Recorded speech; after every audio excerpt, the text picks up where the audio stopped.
Hi, this is Luke with a Gamer, and here's a guide on every minigame in Like a Dragon Ishin. The Yakuza series has been pumping its titles with minigames since its inception. As you can probably tell from the title of this guide, Like a Dragon Ishin is no exception. You can sing your heart out, serve udon, play a game of Mahjong, and cut a cannonball in two, and we're just scratching the surface with that list. In this video I'll show you a quick reference for every last minigame in Ishin, where to find them, and how to play them, so let's get started. You can chop wood in Toaster of course, but this minigame is also available once you arrive in Kyo.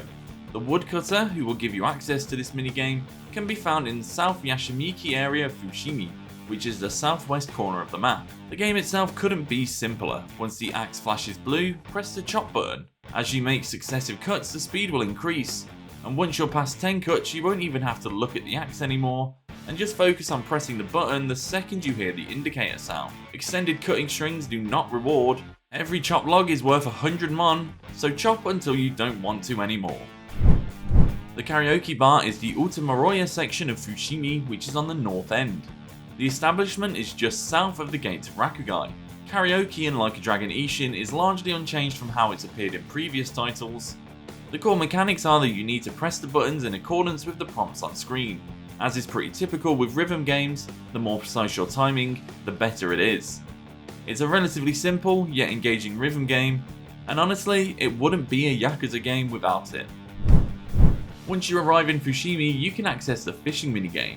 Just head south of the inn you're staying at, and you can talk to a fisherman standing by the boat to go fishing in the sea, or you can head to the southeast corner of Fushimi and do river fishing there. Later, you'll also be able to access another river on the Mukuragai docks. Fishing is pretty straightforward. Place your lure in the path of a fish's silhouette, make sure that your lure is still by the time the fish interacts with it, and this will draw its attention. Once the fish is nibbling, wait for your controller to start rumbling, then press the action button to pull it out. And if you're interested in a more detailed breakdown of the fishing minigame in Like a Dragon Ishin, check out the full guide on thegamer.com. The Udon Cooking minigame can be encountered by talking to the Umai Udon chef in Fushimi. Once you have built up your bond a little by purchasing udon from him, he'll ask you to help out in the kitchen. This is mainly a memory based game. You'll be presented with a number of orders and each one will be associated with a button. Then you'll need to complete the order by pressing the buttons in the exact same way they were shown before they were concealed to complete the sale and earn some money. The cooking minigame is a part of the Another Life section of Ishin. This mode will open up during the third chapter, and while there are numerous things you can do in the Another Life mode, one of the main modes is cooking. Cooking is composed of vegetable chopping, fire stoking, stock pouring or fish grilling minigames, and all of these are very simple and tend to revolve around pressing buttons at the appropriate time, rapidly pressing buttons, or timing the holding of a button. And just like fishing, there is a detailed breakdown of the cooking minigame in a guide on thegamer.com. Farming is another minigame that is available through the Another Life mode. This mode is all about selecting the correct vegetables, growing the size of your garden, and selling them on the open market. It is a management game through and through. It is also an extremely effective way to make money, and it's pretty relaxed too.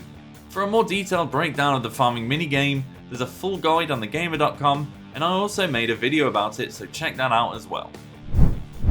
If you head to the northeast section of Rakunai, you can rescue the owner of Nichibuza, which is a dance studio. She will offer to give you lessons in traditional Japanese dancing. This is another rhythm minigame, however it forces you to split your attention between the right and left sides of the screen.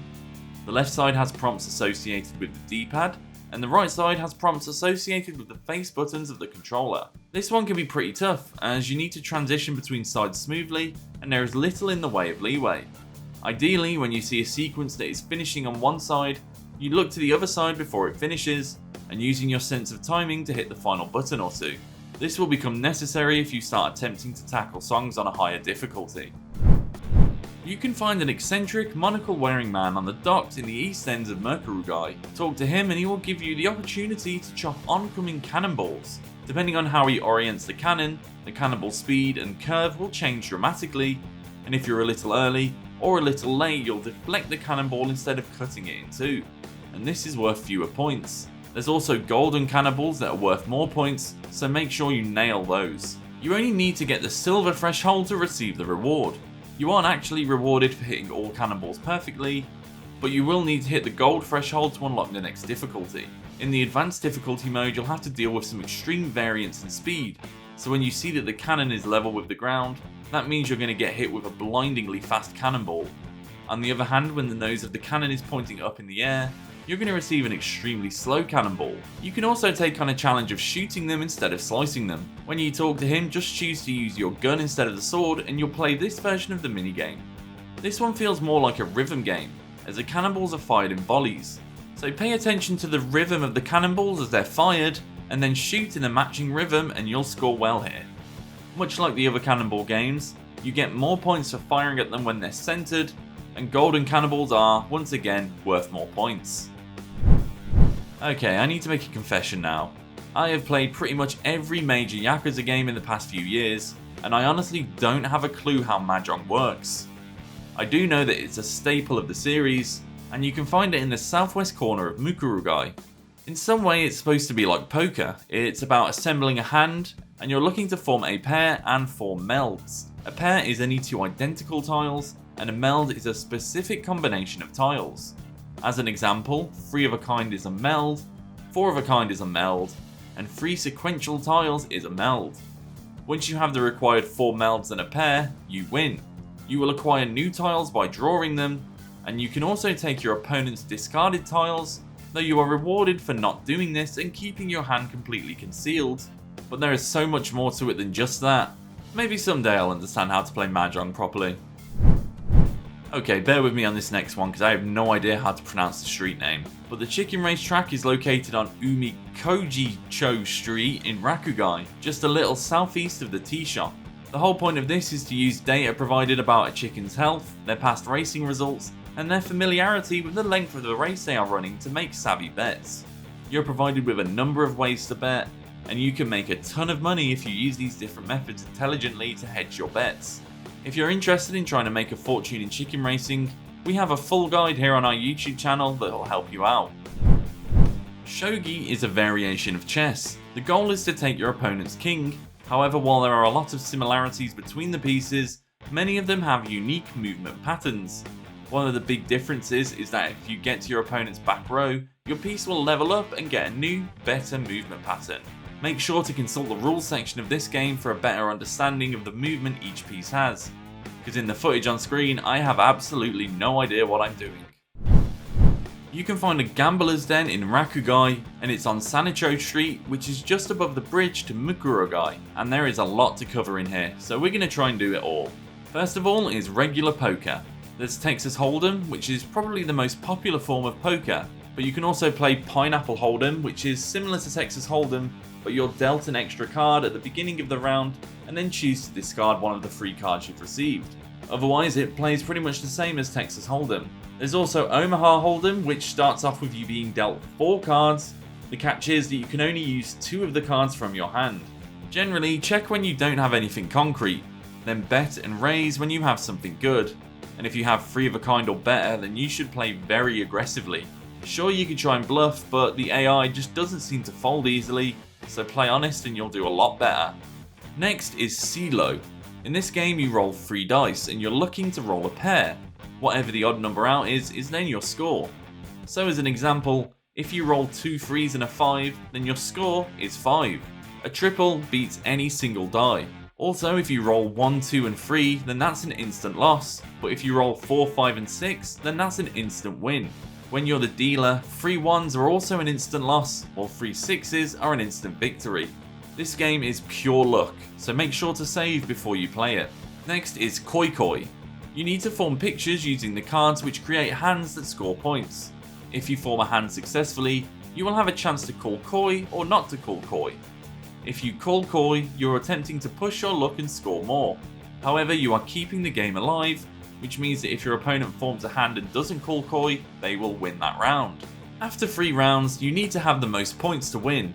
So even if you can win off of junk, it's your final round. It makes sense to do so. If your opponent is close to winning a hand, and you have a chance to finish the round, don't call Koi.